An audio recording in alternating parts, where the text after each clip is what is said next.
Bupati Sumedang menghadiri kegiatan sosialisasi bantuan rumah tidak layak huni atau Rutilahu dari Provinsi bagi para kepala desa tahun anggaran 2021 di ruang Aula Tampoma Setda IPP Kabupaten Sumedang.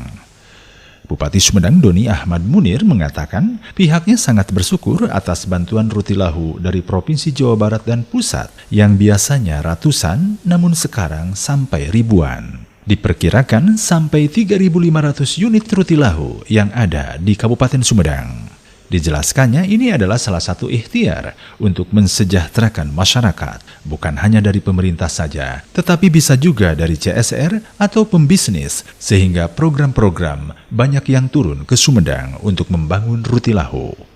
Untuk pembangunannya sendiri bisa dengan gotong royong, guna menghidupkan kembali gotong royong di warga, sehingga dapat meminimalisir anggaran dan rumah yang dibangun semakin bagus kualitasnya. Ya, alhamdulillah saya bersyukur pada Allah hari ini menyampaikan sosialisasi berkaitan dengan rumah tidak layak huni, terutama bantuan di provinsi yang biasanya ratusan sekarang 2.000 lebih.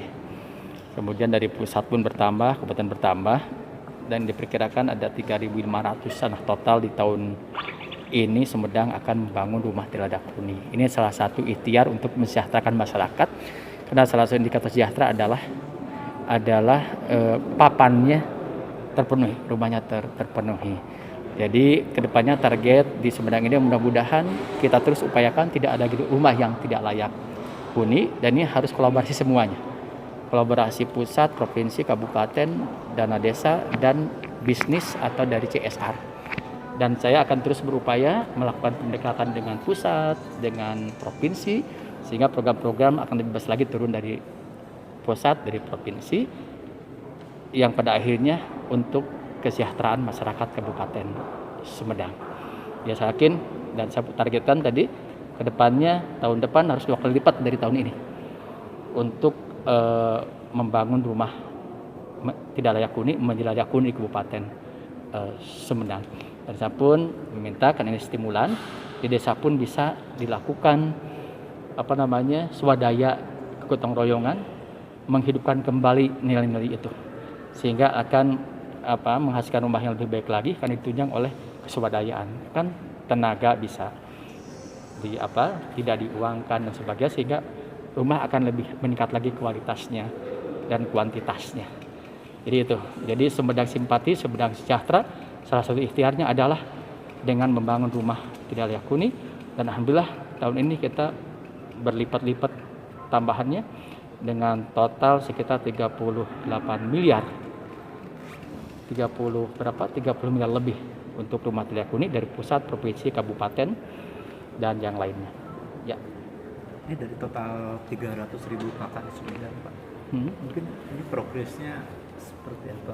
Ya, pemenuhannya saya akan akselerasi sehingga jelas tahun ini 3.500, tahun depan misalnya 5.000, sehingga di tahun keberapa Sumedang bebas rumah tidak layak huni lagi. Dan ketika menetapkan target, misalnya tahun depan 5.000, berarti saya dengan aparat di SKPD dengan desa bersama-sama memenuhi itu. Bagaimana caranya? Tadi itu, mengejar ke pusat, mengejar ke provinsi, dan ya alhamdulillah nyambung sekali. Dengan pusat sudah nyambung, dengan provinsi kemarin jam 2 siang. Untuk ini pun sudah saya mohonkan Sumedang dapat yang lebih banyak lagi. Itulah kita membutuhkan kolaborasi, membutuhkan jaringan untuk membangun kabupaten ini, dan perlu kreativitas dari kita, perlu progresivitas, kreativitas, dan juga inovasi. Tadi IT-nya akan dibuat juga untuk masalah pendataan rumah tidak layak huni ini. Tapi yang jelas ngambil dari DTKS, kalau rumahnya bagus dia akan keluar dari DTKS, berarti tidak miskin lagi. Karena salah satu indikator yang miskin itu ada 14 kriteria, di dalamnya rumahnya tidak bagus dari tanah alasnya, dari bilik. Kalau dengan rumah tidak layak huni dibangun, setidaknya akan mengurangi angka kemiskinan di Sumedang. Demikian Iwan Ingkig melaporkan.